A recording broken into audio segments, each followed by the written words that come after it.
Olá, comunidade RD, sou o Clayton. Vou contar mais uma história da casa da minha avó. Nessa casa tudo era muito estranho e achamos que o motivo dessa atividade na casa estava relacionado ao jeito do meu avô. Ele era temente a Deus, mas também lia o livro Necronomicon, que para quem não está familiarizado é o livro dos mortos. Meu avô comprou um quadro que tinha um garotinho triste e chorando. Era um quadro muito deprimente. Assim que ele o levou para a casa da minha avó, o ambiente ficou pesado e assustador. O quadro foi colocado no quarto da minha tia. Em um certo fim de semana, minha tia convidou eu, meu irmão e 2 primos para dormir na casa da nossa avó para jogar videogame e jogos de tabuleiro. Fomos com medo da casa, mas a vontade de nos divertir era maior. No entanto, a diversão não durou muito. Começamos a ouvir passos do lado de fora do quarto e risadas. De repente, o quadro que ficava na parede com a figura do garoto parecia nos seguir com aquele olhar triste. Apesar de tudo isso, tentamos voltar para o videogame. Alguns minutos depois, o quadro começou a se balançar sozinho na parede. Nesse momento, pegamos o quadro, o colocamos no chão, virado para a parede, e contamos para minha avó e meu avô. No entanto, eles não acreditaram. Ficaram irritados e mandaram desligar tudo e ir dormir. Fomos com muito medo, mas, assim que deitamos e apagamos a luz, ouvimos barulhos e lamentos, olhamos para o quadro e, para nossa surpresa e terror, vimos 2 chifres saindo dele. Eu me assustei tanto que me lembro como se fosse hoje. Minha prima deu um grito e meu avô veio imediatamente verificar o que aconteceu. Contamos para ele, mas novamente não acreditou. Tudo mudou quando ele virou o quadro. Aquele garotinho que estava chorando agora tinha um olhar de pura maldade. Meu avô instantaneamente pegou o quadro e o jogou em um córrego perto da casa. No outro dia fomos ver se estava lá, mas o quadro não estava mais. Mas isso não é tudo. Jogávamos bola no mesmo lugar e a bola caiu exatamente no córrego. Sendo o mais novo, tive que ir buscá-la com muito medo, mas fui. Assim que coloquei o pé em uma pedra para pegar a bola, minha perna afundou no lodo. Senti uma mão me puxando para baixo. Comecei a sentir dor e a chamar meu irmão. Conseguiram me puxar e assim que tirei a perna, ela estava marcada pelos dedos. Foi muito assustador e traumatizante. Esse foi meu relato. Espero que vocês gostem. Em breve mandarei mais. Obrigado. Deus abençoe a todos. Olá, RD. Quero relatar um fato aqui, não assustador, mas sim um relato que podemos chamar de Lei do Retorno. Recentemente recebi a visita de um colega do estado de São Paulo aqui na minha casa. Vamos chamá-lo de Paulo. Não quero expor a identidade dele por receio de represálias de pessoas que podem estar ligadas à vítima desse acontecimento. Aconteceu que anos atrás Paulo fez um concurso para um município onde ele morava. No ano seguinte, um novo prefeito assumiu o mandato. Nesse período, o prefeito se recusou a chamar as pessoas aprovadas no concurso realizado pelo prefeito anterior. Paulo, que estava entre os aprovados, entrou com um mandado de segurança, que a juíza local determinou que fosse cumprido. O prefeito considerou isso uma afronta, mas acabou aceitando a contratação de Paulo. Ele me contou que passou a sofrer muitas perseguições políticas por parte desse prefeito e sua equipe. Em meio a isso, seu filho de 3 anos adoeceu. E Paulo precisava se ausentar durante o dia para levar seu filho ao tratamento, já que ele estava enfrentando paralisia infantil. O salário de Paulo sempre atrasava devido à postura da gestão. E em um mês crítico, o prefeito atrasou seu salário exatamente quando ele precisava comprar um remédio caro para o filho. Paulo tentou pedir emprestado, mas ninguém tinha o valor necessário. Implorou para que dessem o recado ao prefeito, mas a equipe, por ordem dele, ignorou. Naquela mesma noite, o filho de Paulo entrou em crise e veio a falecer no caminho do hospital.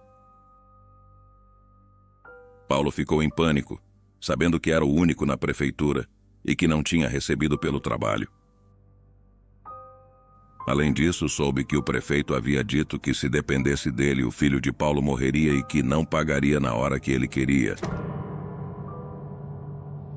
Indignado, Paulo foi à prefeitura após o enterro, criando tumulto e resultando em um processo administrativo que levou à sua exoneração.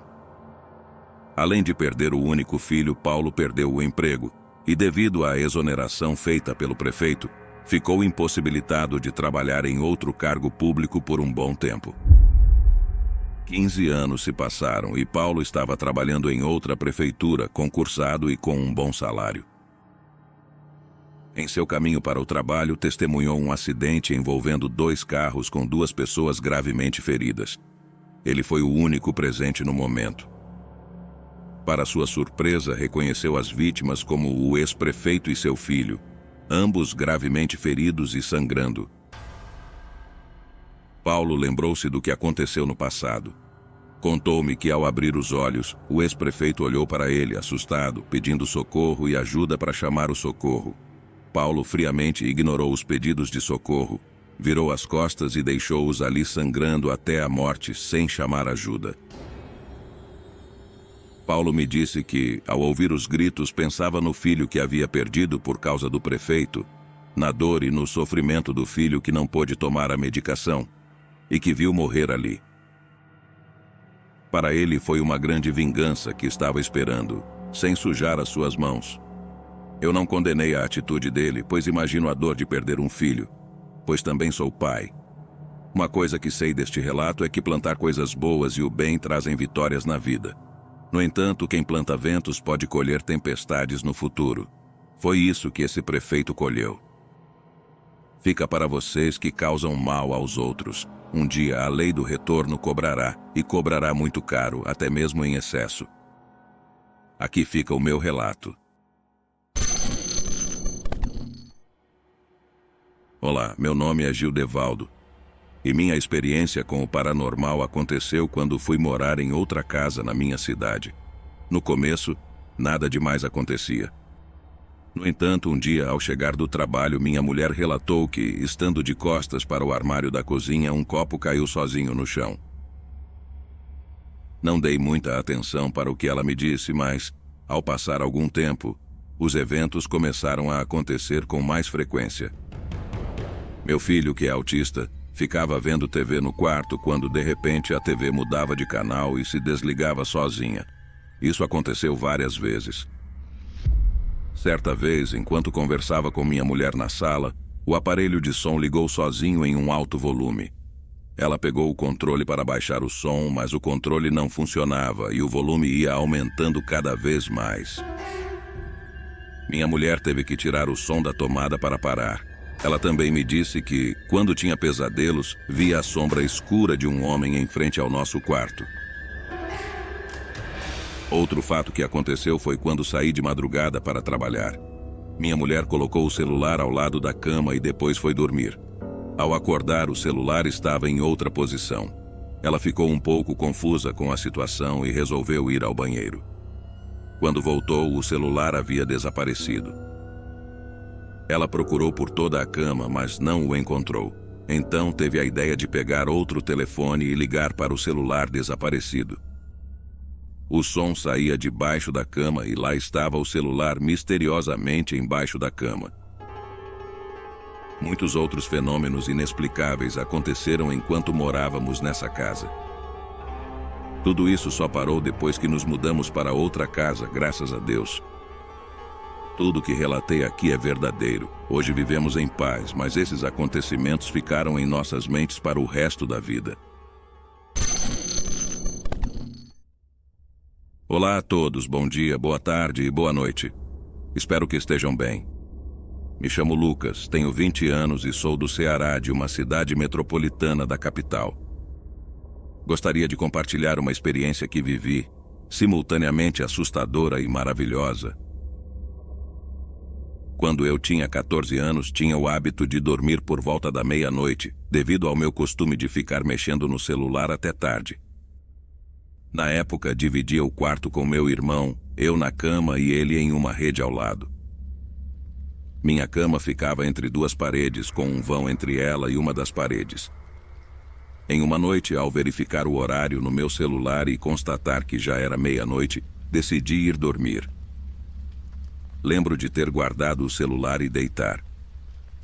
Logo em seguida, despertei com uma vontade de ir ao banheiro. Ao tentar me levantar, percebi que meu corpo estava paralisado. Não conseguia mexer um dedo sequer. Ao lado, meu irmão dormia tranquilamente.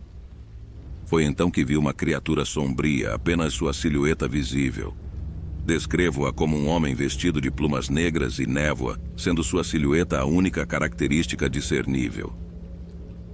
Essa entidade começou a subir na minha cama em minha direção, e a sensação do colchão afundando sob seu peso permanece vívida em minha memória. Ela desapareceu em cima de mim, apertando meu pescoço e me pressionando contra a cama. Nesse momento, lembro apenas do desespero. Tentei chamar meu irmão, mas sem sucesso. Não conseguia me movimentar, nem mesmo gritar. Naquela época, eu estava em fase de transição religiosa, saindo do catolicismo para a Umbanda. Recorria às orações católicas, como o Pai Nosso e Ave Maria, mentalmente. No entanto, a cada prece, a entidade me apertava mais e gargalhava em minha direção. Passei muito tempo orando, mas não obtive resposta. Sem mais forças para lutar, minha visão começou a embaçar e decidi buscar outra ajuda.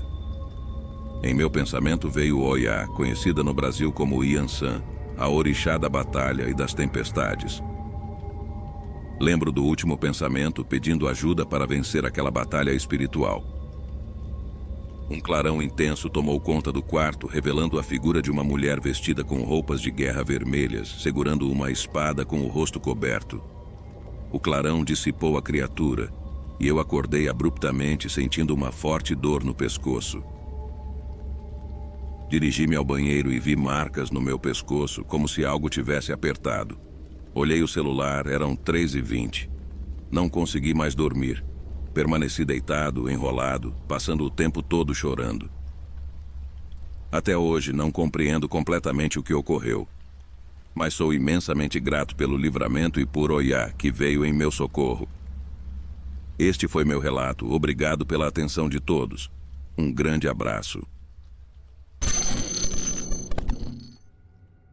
Era aproximadamente 1h30 da madrugada, meu celular tinha descarregado e, como não conseguia dormir, decidi ler um livro.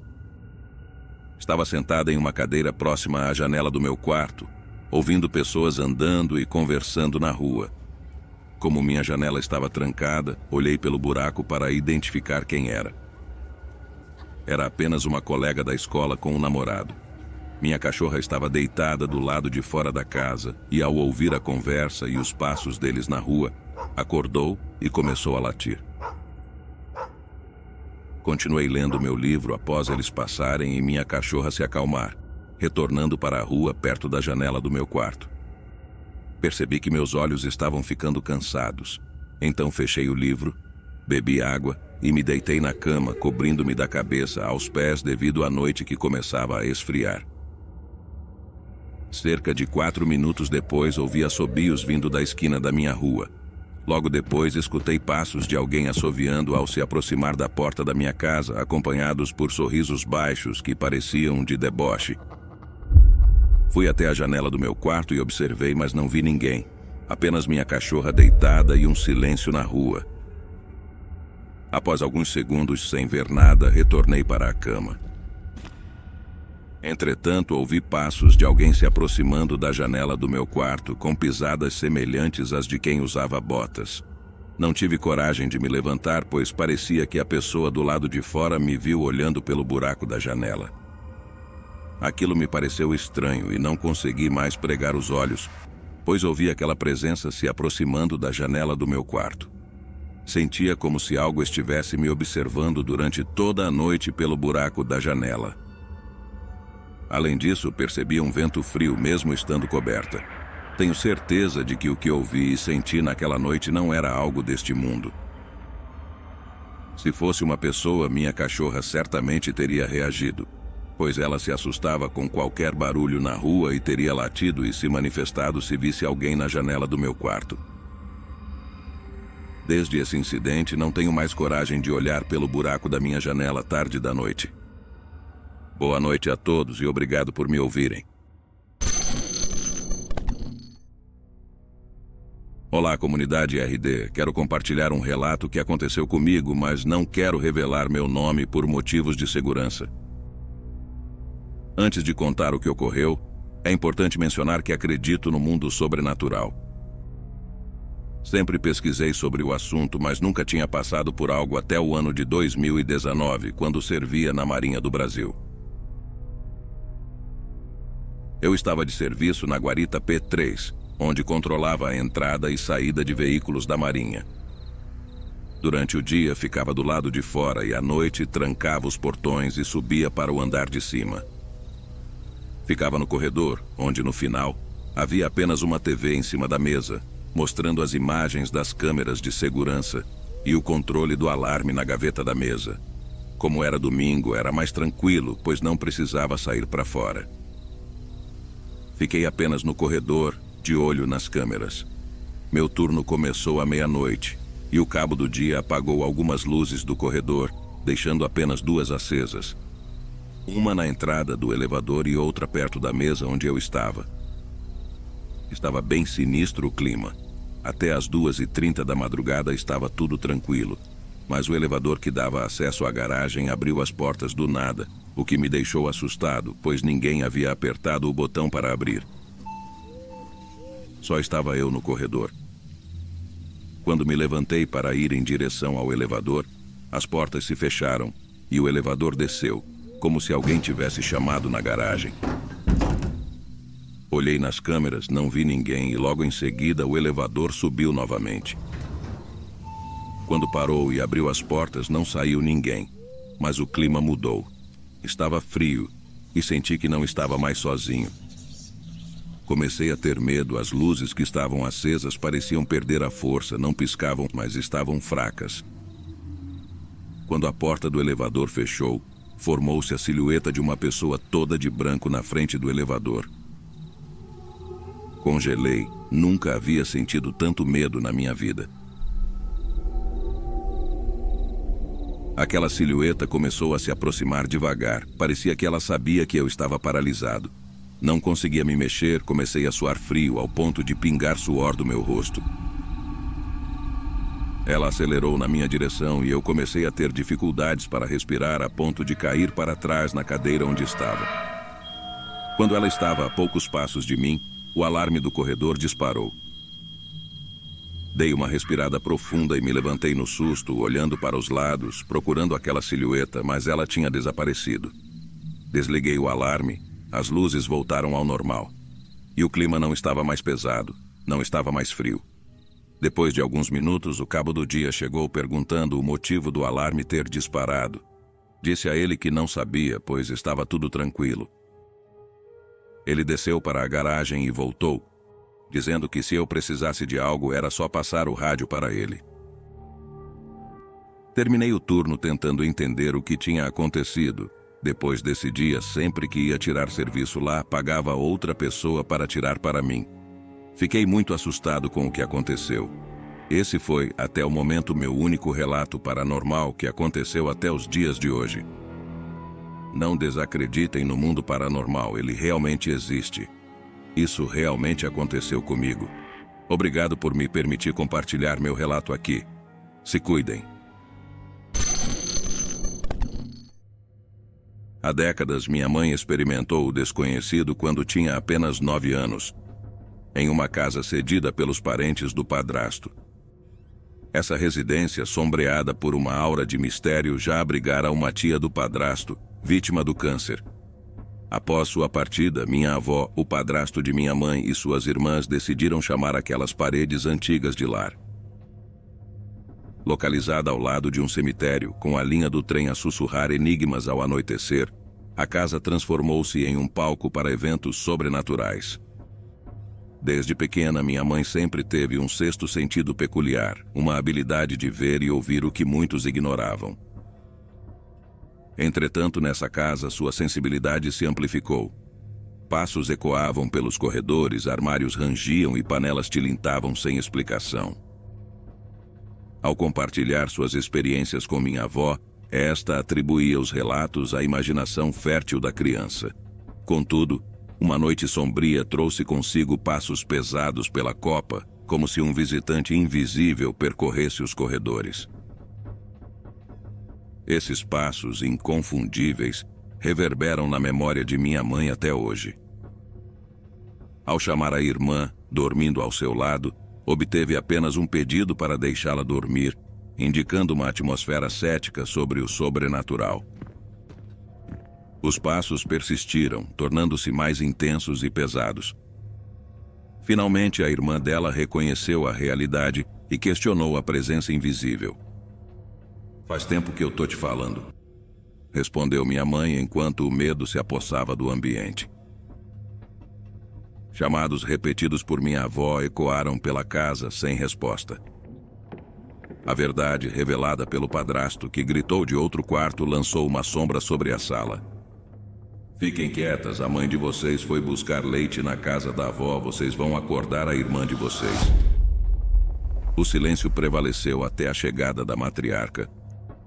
No dia seguinte, ao compartilharem a experiência com minha avó, surpreendentemente ela confessou também ouvir passos e panelas sendo mexidas. Outras situações bizarras permearam a casa, como a visão de uma inexplicável criança na cama de minha mãe, sem qualquer justificação. O medo aumentou, mas foi subjugado por uma aparente normalidade forçada. À medida que minha mãe alcançava os 12 anos, um novo capítulo desse enigma se desenrolava. Ao entrar em casa, uma figura feminina de branco emergiu do quarto da minha avó, evocando a imagem da Iemanjá. A visão da figura da criança na cama foi novamente presenciada pela minha avó, que, buscando respostas, procurou um centro espírito. A explicação: a criança almejava um pirulito semelhante ao do seriado Chaves. Quanto à mulher de branco, permaneceu um enigma para minha mãe. Em uma escavação no quintal, ela descobriu utensílios antigos, sugerindo uma ligação com espíritos que possivelmente perambulavam pela casa. Contudo, essas não foram as únicas narrativas a emergirem daquelas paredes enigmáticas. Agradeço por ouvirem meu relato. Em breve compartilharei mais relatos. Obrigada.